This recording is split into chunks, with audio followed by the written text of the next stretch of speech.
मोज़म्बिक्यू की रहनुमा और इंसानी हकूक़ की कारकुन ग्रैचा मैकल को साल 2025 के Indira Gandhi prize for piece, डिसआर्मामेंट और डेवलपमेंट के लिए चुना गया है।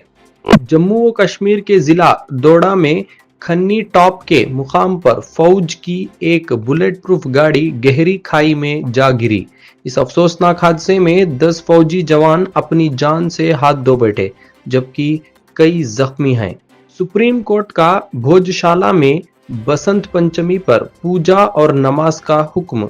कर्नाटका के वजीर आला सिद्धरामैया ने गवर्नर थावरचंद गहलोत पर शदीद तनकीद करते हुए कहा है कि उन्होंने असेंबली में हुकूमत का तैयार करदा खुतबा ना पढ़कर आईन की खिलाफ वर्जी की है।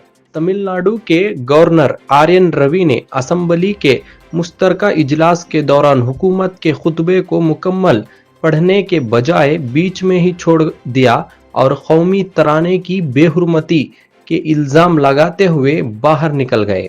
उत्तर प्रदेश में मुरादाबाद में गैरत के नाम पर एक और कत्ल का वाकया पेश आया है, जहां लड़की के भाइयों ने मिलकर अपनी बहन और उसके साथी मोहम्मद अरमान को बड़ी बेरहमी से कत्ल करके लाशें दफन कर दी। साइंसदानों ने पौधों को सांस लेते देखने का आला ईजाद कर लिया है।